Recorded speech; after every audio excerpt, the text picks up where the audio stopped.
যারা ক্যালকাটা ইউনিভার্সিটিতে 5th সেমে পড়ছো, LCC2 ইংলিশ রয়েছে, তাদের জন্য কিন্তু চ্যানেলে ধারাবাহিকভাবে ক্লাস আসছে। তোমরা যদি এই ক্লাসগুলিকে ধারাবাহিকভাবে ফলো করো তাহলে কিন্তু LCC2 ইংলিশে তোমরা ইংলিশে যতই কাঁচা হোক না কেন তোমরা কিন্তু ভালো একটি স্কোর করতে পারবে।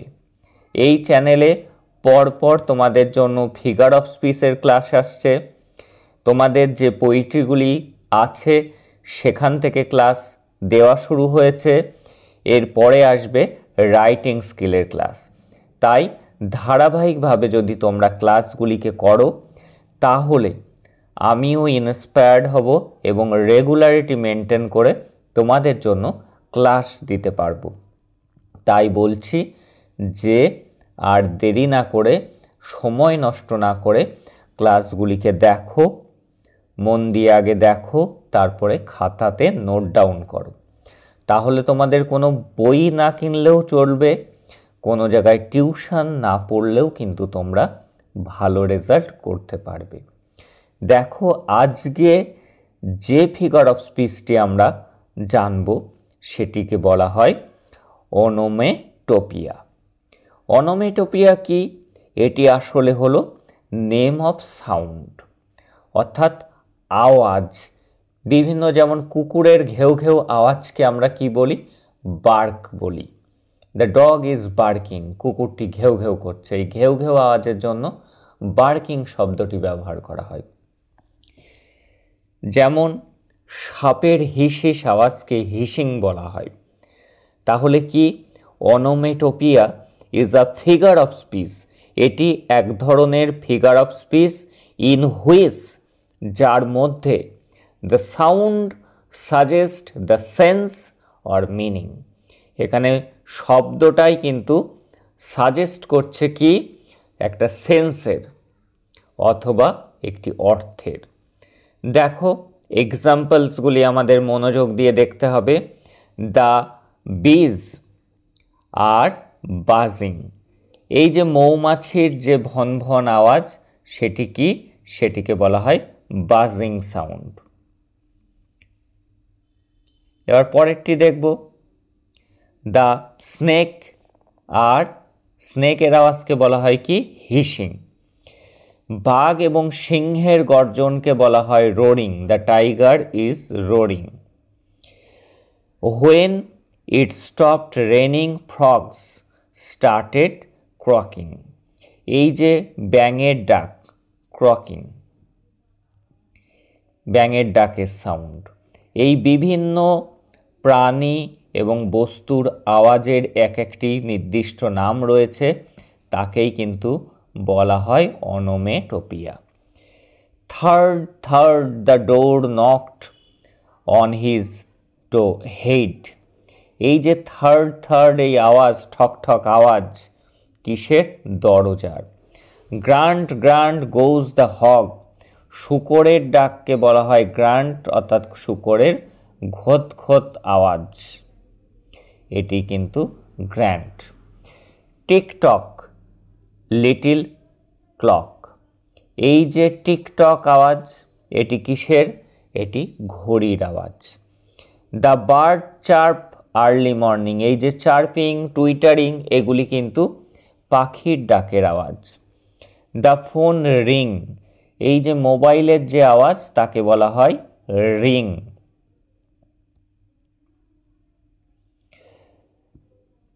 The car horn beeps. এই যে গাড়ির যে হর্ন দেওয়ার আওয়াজ সেটি বিপ।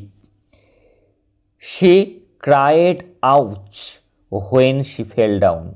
এই যে আউচ, এই আওয়াজটা কি? এটা কিন্তু onomatopoeia. The little girl giggled with joy. ছোট্ট মেয়েটি, বাচ্চাটি খিলখিল করে হাসছে আনন্দে। এই গিগেল, এটি কি? এটি একটি অনোমেটোপিয়ার এক্সাম্পল। The dog barking. কুকুরের ডাক, কুকুর ঘেউ ঘেউ করছে। দ্য শোয়ালো পাখি কি করছে? টুইটারিং। এই যে বিভিন্ন প্রাণী এবং বিভিন্ন জিনিস থেকে যে শব্দ তৈরি হয় সেই শব্দের যে নাম তাকে বলা হয় অনোমেটোপিয়া। এবার আমরা একটি এক্সারসাইজ করব। প্রত্যেক দিনই কিন্তু আমরা এক্সারসাইজ প্র্যাকটিস করছি। তোমাদের ইমপ্রুভমেন্ট কতটা হয়েছে সেটি যাচাই করে নিতে পারবে তোমরা। প্রথমে আগে নিজেরা আনসার করার চেষ্টা করো। ম্যান প্রপোজেস, গড ডিসপোজেস, এটি অ্যান্টিথিসিস নাকি অ্যালিটারেশন নাকি মেটাফোর? এটি কি বলতো? আমরা দেখতে পাচ্ছি দুটো কন্ট্রাডিকশন রয়েছে, দুটি ক্লজ রয়েছে। ম্যান প্রপোজেস, মানুষ প্রস্তাব দেয়। গড ডিসপোজেস, ঈশ্বর সেটি কি করে? খারিজ করে দেয়। তাহলে যখন দুটি কন্ট্রাডিকশন পাশাপাশি বসবে সেন্টেন্সটাকে এমফ্যাসিস করার জন্য, তাকে বলা হয় অ্যান্টিথিসিস। পরেরটি দেখে নেব। I wandered lonely as a cloud, আমি এক টুকরো মেঘের মতো ঘুরে বেড়াচ্ছি। তোমাদের কি শিখিয়েছি? লাইক এবং অ্যাজ এই দিয়ে যদি তুলনা করা হয়, কম্পেয়ার করা হয়, সিমিলারিটি দেখা হয়, তাকে বলা হয় কি? বলা হয় সিমিলি। দেখে নেব পরের কোশ্চেন। তাহলে মনে রাখবে অ্যাজ এবং লাইক থাকলে সেটি সিমিলি। পরের কোশ্চেন দেখব। ও ওয়াইল্ড ওয়েস্ট উইন্ড, এখানে আমরা কি দেখতে পাচ্ছি? দেখতে পাচ্ছি যে ডব্লিউ এই সাউন্ডটা রিপিটেড হয়েছে। তাহলে একে বলা হচ্ছে, যেখানে রিপিটেশন অফ সাউন্ড দেখতে পাবো আমরা, সেটি কিন্তু অ্যালিটারেশন। রিপিটেশন অফ সাউন্ড থাকলে সেটি alliteration. He is the vulture of the state, সে এই স্টেটের একটি ভালচার। ভালচার কথা অর্থ শকুন, তাকে তুলনা করা হয়েছে শকুনের সাথে, কিন্তু এখানে অ্যাজ বা লাইক কোনোটিই ব্যবহার করা হয়নি। যখন অ্যাজ বা লাইক ব্যবহার না করে আমরা তুলনা করব, তখন তাকে বলবো মেটাফোর। পরেরটি বলো দেখি। Death lays his icy hands on kings, মৃত্যু তার ঠান্ডা শীতল হাতটা রেখেছে রাজাদের উপর। তাহলে কি মৃত্যু, লাই মানে কি? রেখেছে, হ্যান্ড মানে কি? হাত। তাহলে এখানে মৃত্যুটাকে কি করা হয়েছে?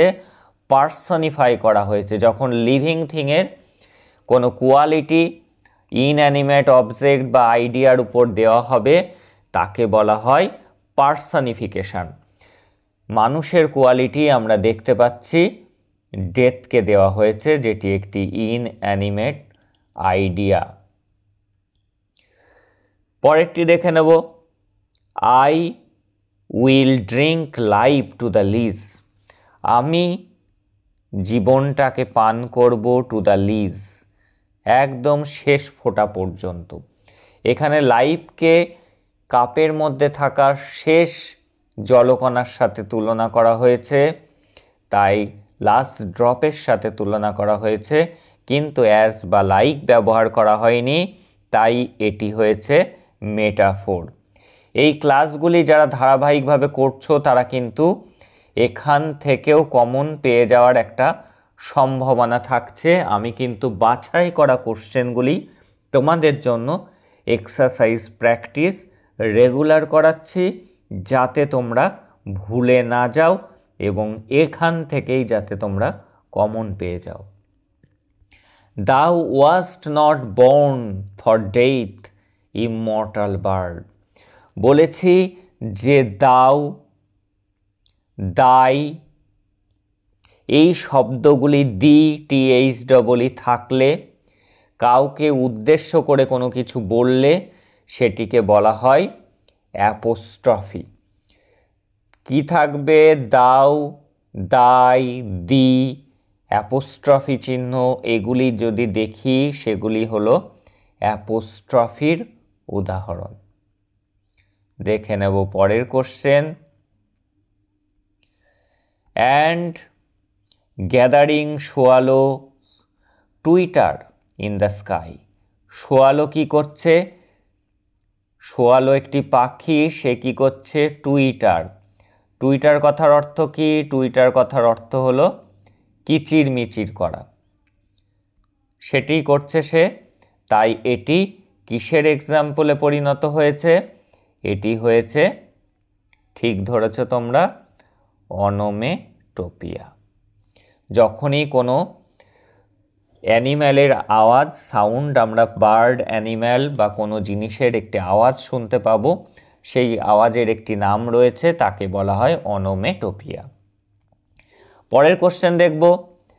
The field of freedom, fiction, fame and blood. আমরা এখানে রিপিটেশন দেখতে পাচ্ছি সব জায়গাতেই। কিসের? না, এফ সাউন্ডের একটি রিপিটেশন কিন্তু আমরা খেয়াল করছি। তাই এটি কিসের এক্সাম্পল? তোমরা বুঝে গিয়েছ, অ্যালিটারেশন।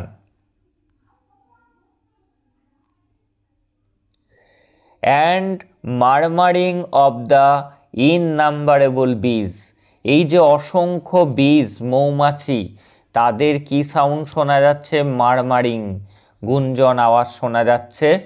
বলেছি বার্ড, ইনসেক্ট, অ্যানিম্যালস, এদের আওয়াজকে কি বলা হয়? হ্যাঁ, ঠিক ধরেছ, অনোমেটোপিয়া। দেখে নেব পরের question. Earth has not anything to show more fair. পৃথিবীকে এর থেকে সুন্দর দেখা যায়নি। অর্থাৎ কোনো কিছু সম্পর্কে অতিরিক্ত প্রশংসা, এক্সাগারেশন, তাকে বলা হয়, অতি কথনকে বলা হয় হাইপারবোল। অত্যাধিক কোনো কিছুর প্রশংসাকে বলা হয় হাইপারবোল। রেগুলারিটি রেখে ক্লাসগুলিকে করো, তাহলে কিন্তু এক্সামে হাসি মুখে এক্সাম হল থেকে বেরোতে পারবে, প্রত্যেকটি কোশ্চেন কমন পাবে। তাই বলছি ধারাবাহিকভাবে ক্লাসগুলিকে করো, চ্যানেলের সাথে যুক্ত হয়ে যাও for your better result. Whose dread command is lawless law. বলেছি যখন দুটি বিপরীত শব্দ পাশাপাশি বসবে, বিপরীত শব্দ অর্থাৎ দুটি ওয়ার্ড, অপোজিট ওয়ার্ড পাশাপাশি বসবে কোনো কিছুকে এমফ্যাসাইজ করার জন্য, তখন তাকে বলা হয় অক্সিমোরন। আর যখন দুটি ক্লজ বা দুটি আইডিয়া, বিপরীত আইডিয়া পাশাপাশি বসবে, সেটিকে বলা হয় অ্যান্টিথিসিস। বোঝা গেল? যেমন ম্যান প্রপোজেস, গড ডিসপোজেস। দুটো আইডিয়া পাশাপাশি বসেছে, একটি অপরটির বিপরীত, সেটিকে বলে অ্যান্টিথিসিস। কিন্তু যদি দুটি শব্দ অর্থাৎ দুটি ওয়ার্ড পাশাপাশি বসে এবং বিপরীত শব্দ হয় তাকে বলা হয় অক্সিমোরন। এই ছিল আজকের গুরুত্বপূর্ণ এক্সারসাইজ এবং আমরা একটি নতুন ফিগার অফ স্পিচ শিখলাম। প্রত্যেক দিন আমরা নতুন ফিগার অফ স্পিচ শিখব, তার সাথে আমরা এক্সারসাইজ প্র্যাকটিস করব যাতে পুরনোগুলি আমরা ভুলে না যাই। এবং পোয়েট্রি থেকে কিন্তু ক্লাস দেওয়া শুরু হয়েছে। To India my native land, সেটিকে বোঝানো হয়েছে এবং মাস্টার নোট দেওয়া হয়েছে, সেটি খাতাতে লেখো, বারবার করে পড়ো, বারবার করে লেখা প্র্যাকটিস করো। পরবর্তী কোশ্চেনগুলি আবারও পরপর দেওয়া হবে এবং রাইটিং স্কিলও কিন্তু সুন্দরভাবে শেখানো হবে। তাই চ্যানেলের সাথে থাকো, চ্যানেলের পাশে থাকো ফর ইওর বেটার রেজাল্ট।